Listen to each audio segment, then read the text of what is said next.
છે બીએસપીના પ્રભારી સુરેન્દ્રસિંહના ઘરે વડોદરા પોલીસ પહોંચી છે। સુરેન્દ્રસિંહના વડોદરા સ્થિત નિવાસસ્થાને પહોંચી છે પોલીસ। તેઓ સંપર્ક વિહોણા થયા છે ત્યારે ઘરે દારૂ સંતાડ્યો હોવાની પોલીસને માહિતી મળી છે। બીજી તરફ સુરતના બીએસપીના ઉમેદવાર ગુમ થયા છે। બીએસપીના ઉમેદવારોને થઈ શું રહ્યું છે? એક તરફ વડોદરામાં પોલીસ પહોંચી છે અને તેમના ઘરે દારૂ સંતાડ્યો હોવાની શક્યતાઓ સેવવામાં આવી રહી છે।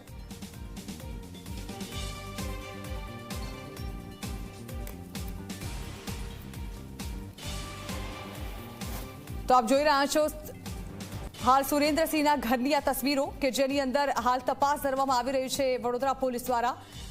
ગુજરાત પ્રભારી છે બીએસપીના તેઓ અને તેમના ઘરે દારૂ સંતાડ્યો હોવાની બાતમી મળી હતી પોલીસને, જેને લઈને હાલ પોલીસ તેમના નિવાસસ્થાને તપાસ માટે પહોંચી છે।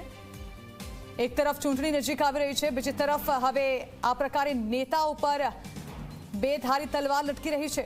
ઘરે દારૂ સંતાડ્યો હોવાની માહિતીના આધારે પોલીસ પહોંચી છે અને ત્યાં તેમના નિવાસસ્થાને તપાસ કામગીરી પોલીસ દ્વારા હાથ ધરવામાં આવી છે।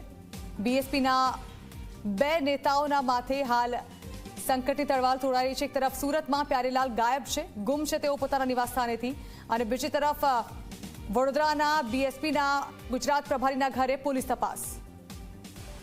ગાયબ છે, બીજી તરફ પોલીસનું સર્ચ ઓપરેશન ચાલુ એના વિશે અમને કશું જ માહિતી નથી। અમને જે વર્દી શું મળી હતી સર આપને? વર્દીની એવી રીતના મળેલી હતી કે 82 ગાયત્રી પાર્ક સોસાયટી ખાતે દારૂનું વેચાણ થાય છે અને દારૂ રાખવામાં આવેલો છે।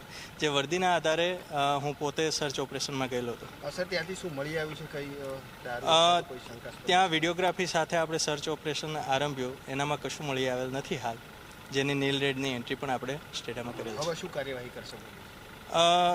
એક વસ્તુ એવી છે કે જ્યારે આવી માહિતીઓ મળતી હોય છે તો આપણે એક વોચ રાખતા હોઈએ છીએ, પરંતુ એ પરિવારથી જાણવા મળેલ કે એમને પોલીસની મદદની જરૂર છે, તો આપણે હાલ એમના ઘરે 3 પોલીસ ફાળવેલી છે।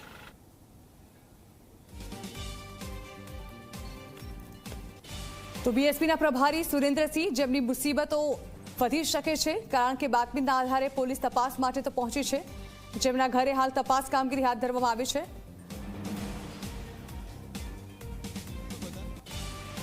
પાછલા બારણે આવવાનું કારણ